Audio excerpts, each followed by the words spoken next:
হারিয়ে যেতে বসেছে ঐতিহ্যবাহী ঘোড়ার গাড়ি। জাহাঙ্গীরনগর বিশ্ববিদ্যালয়ে জমকালোভাবে অনুষ্ঠিত হলো 14তম প্রজাপতি মেলা। ডেফোডিল ইন্টারন্যাশনাল ইউনিভার্সিটিতে অনুষ্ঠিত হয়ে গেল হিম উৎসব 1431। 9 ডিসেম্বর ডেফোডিল ইন্টারন্যাশনাল ইউনিভার্সিটিতে অনুষ্ঠিত হয়েছে ইস্পাহানি প্রথম আলো আন্তঃবিশ্ববিদ্যালয় ফুটবল টুর্নামেন্টের ফাইনাল ম্যাচ।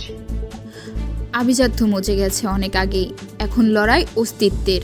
রাজধানীর কয়েকটি স্থানে যাত্রী ট্রেনে কোনো রকম টিকে আছে। সময় বদলেছে রাজত্ব, তবে এখনো দীপ্তি ছড়াচ্ছে ঐতিহ্যবাহী ঘোড়ার গাড়ি। ঘোড়ার গাড়ি তো আগে ছিল, মানে যেমন কাঠের চাকা ছিল, এখনো কাঠেরই আছে, তবে এই যে এখন এই এসএস দিয়া বা স্টিলের যে বানাইছে এরকম তো ছিল না। তখনকার ঘোড়ার গাড়িটা ছিল যেমন রিস্কার হুকগিনি যেরকম এরকম ছিল। তা এখন যুগের সাথে অনেক কিছুই পাল্টে গেছে। উড়লে আকাশে প্রজাপতি, প্রকৃতি পায় নতুন গতি। এই স্লোগানে জাহাঙ্গীরনগর বিশ্ববিদ্যালয়ে প্রাণীবিদ্যা বিভাগের কীটতত্ত্ব শাখার আয়োজনে শুক্রবার 6 ডিসেম্বর অনুষ্ঠিত হয় 14তম প্রজাপতি মেলা। এই আয়োজনে শিশু কিশোরদের জন্য প্রজাপতি বিষয়ক ছবি আঁকা প্রতিযোগিতা, আলোকচিত্র প্রদর্শনী, প্রজাপতির আদলে ঘুড়ি উড্ডয়ন, বারোয়ারি বিতর্ক প্রতিযোগিতা সহ নানা আয়োজন করা হয়। এছাড়াও মেলা উপলক্ষে বর্ণাঢ্য র্যালি ও প্রজাপতির গল্পে পাপেট শো ছিল এই মেলার মূল আকর্ষণ।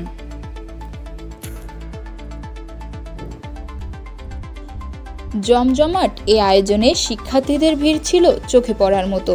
উৎসবে ছিল ঐতিহ্যবাহী পিঠাপুলির স্টল, সাংস্কৃতিক পরিবেশনা এবং বিভিন্ন রকম প্রতিযোগিতা। প্রোগ্রাম হয়, বিভিন্ন উৎসব হয়, শীত উৎসব, পিঠা উৎসব হয়, কিন্তু ওই সিমিলারিটি প্রোগ্রামটা আমরা হচ্ছে হিম উৎসব নামে আমরা করতাম। বিশ্ববিদ্যালয় চত্বরে বসেছিল গ্রামীণ বাংলার ঐতিহ্যের ছোঁয়া।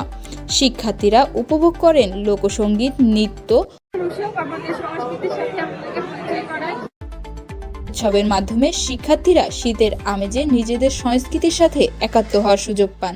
ডেফোডিলের ঐতিহাসিক জয়। ডেফোডিল ইন্টারন্যাশনাল ইউনিভার্সিটিতে অনুষ্ঠিত হলো ইস্পাহানি প্রথম আলো আন্তঃবিশ্ববিদ্যালয় ফুটবল টুর্নামেন্টের ফাইনাল। 9 ডিসেম্বরের শ্বাসরুদ্ধকর ম্যাচে মুখোমুখি হয়েছিল ডেফোডিল ইন্টারন্যাশনাল ইউনিভার্সিটি ও আমেরিকার ইন্টারন্যাশনাল ইউনিভার্সিটি। প্রতিদ্বন্দ্বিতাপূর্ণ লড়াইয়ে 2-1 গোলের জয়ে শিরোপা নিজের করে নেয় ডেফোডিল ইন্টারন্যাশনাল ইউনিভার্সিটি। দ্বিতীয়বারের আয়োজিত এই আসরে ডেফোডিলের বিজয়ে উচ্ছ্বাসে মেতে ওঠে সমর্থকরা। ফুটবলের এই জয়ে বিশ্ববিদ্যালয়ের গৌরব আরও এক ধাপ বৃদ্ধি পেল।